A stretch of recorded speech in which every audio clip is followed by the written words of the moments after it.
How to repost Instagram story. Well, hi everyone and welcome back to our channel Official Help Desk. Today in this video, let's learn how you can easily repost the story on Instagram. So please make sure to watch this video till the end.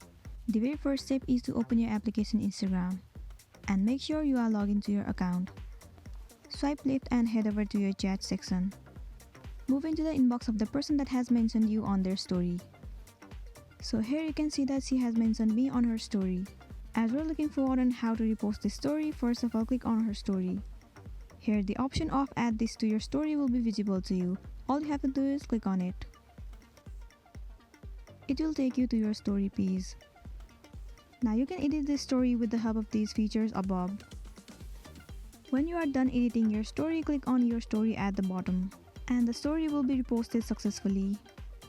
So this is it, and this was an easy tutorial video on how to repost story on Instagram. I hope you found this video useful.